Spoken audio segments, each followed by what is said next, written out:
Welcome to my channel Easy Learning. In today's session, we will continue the Introduction to Graphs chapter, where we'll be talking about the coordinates, location of a point, and relation between variables, and then we can start with the exercises. So let's first understand the coordinates. So first, what are coordinates? Coordinates are used to define a position of any point. A position of a point. Like if I have drawn a Cartesian plane here, right? So this is x-axis and y-axis, and I take a random point here, okay? And I want to define the position of the point. So as in, this is an example I have taken from your NCERT book only. So if I ask you define the position of this point in this plane, so what answers you will give? Maybe some student can tell me, ma'am, this is on the upper side of the board.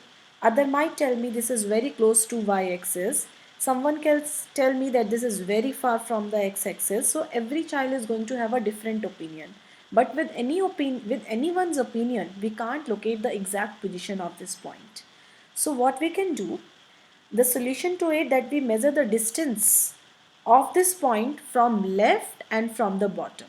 So if I measure this distance for here and I say, let's randomly say this is 20 centimeter, and I measure this distance also, and suppose this is your 60 centimeter. So this was your point, right?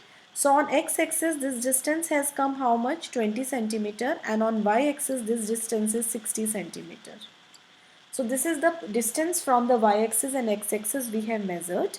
Now how do we write the coordinates? It is always written as x and y. You cannot, if you write y and x, that's a wrong practice. It is always written as x and y. So what is the distance here on x-axis? It is 20. And on the y-axis, how much it is? 60. So if I want to define, if I ask you that you have to plot a point 20, 60, the ordered pair is given as 20, 60 on x and y axis. So how do you do this? This is defining the position of x, and this is defining the position of y.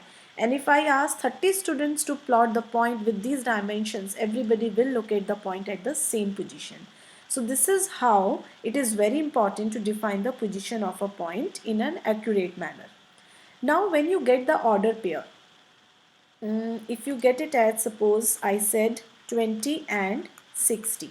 This is how we have defined the location of the point is 20, 60. Here this x coordinate is called as abscissa, and this y coordinate of the ordered pair is called as ordinate. And this together 20, 60, when we are defining, this is called as ordered pair. I am again repeating, the points, the coordinate points which are defining the position of any point, this is called as ordered pair. And in this ordered pair, you will always have this as x and this as y. This position is fixed, and the x coordinate is called as abscissa and y coordinate is called as the ordinate, and this together is known as the ordered pair. Now there is, if I ask you that one example I will be taking.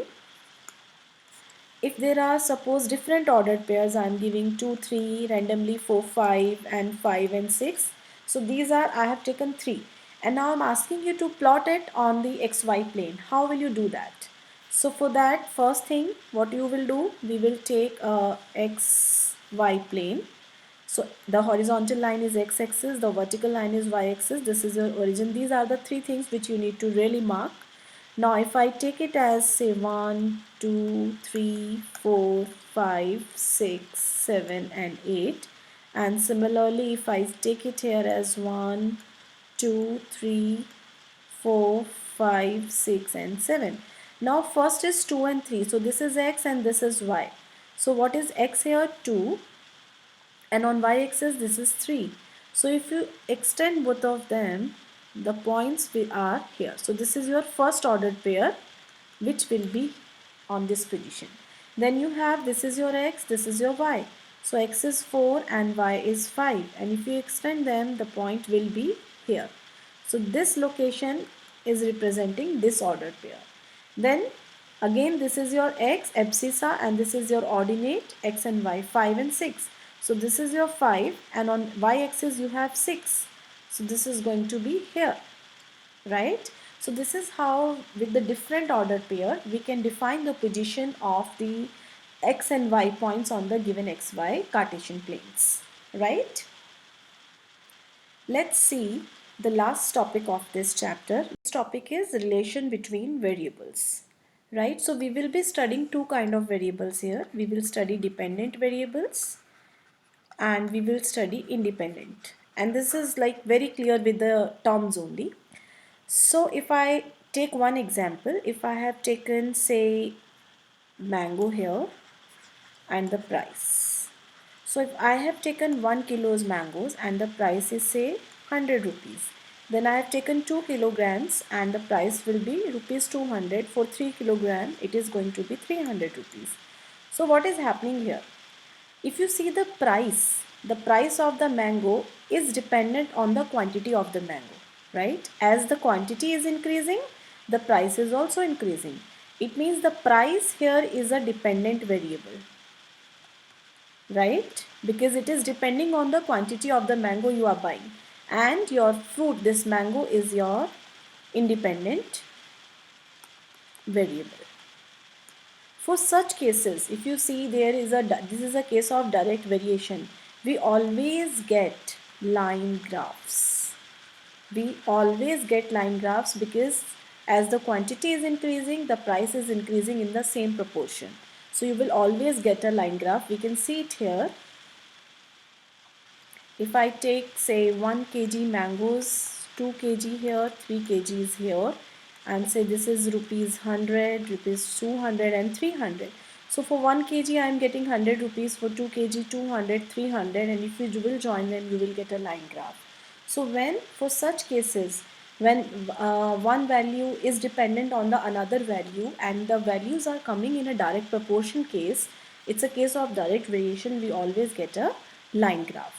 Let's take one more example, which is suppose let's say time distance graph. So we know if you are increasing the distance, your time will also increase. If you are decreasing the distance, your time will also decrease.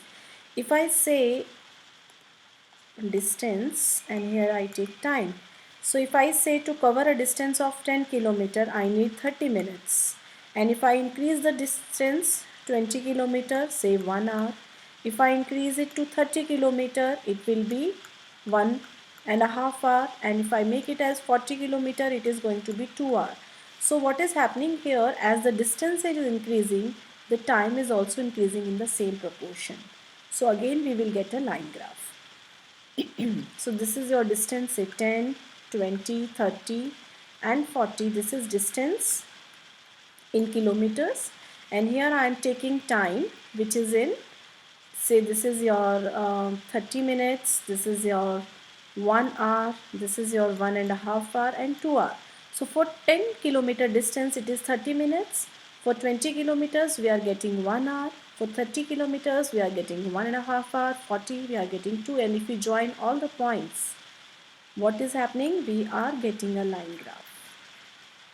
So for these where you see this quantity, as the distance is increasing, time is increasing. So here what is this? This is your independent variable and time is your dependent variable, as it is depending on the distance covered.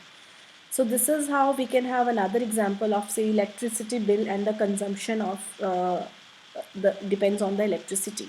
So if I know the consumption and the bill will be a dependent variable, right? Because the bill will depend how much units of electricity has been consumed. So depending on the units consumed, you will get the bill. So here the bill will be your dependent variable and the consumption of electricity will be your independent variable. So this is how the dependent and independent variables are related to each other. This was all the introduction of this chapter. From next video I will be explaining you the questions of this chapter. Till then, bye bye, take care everybody.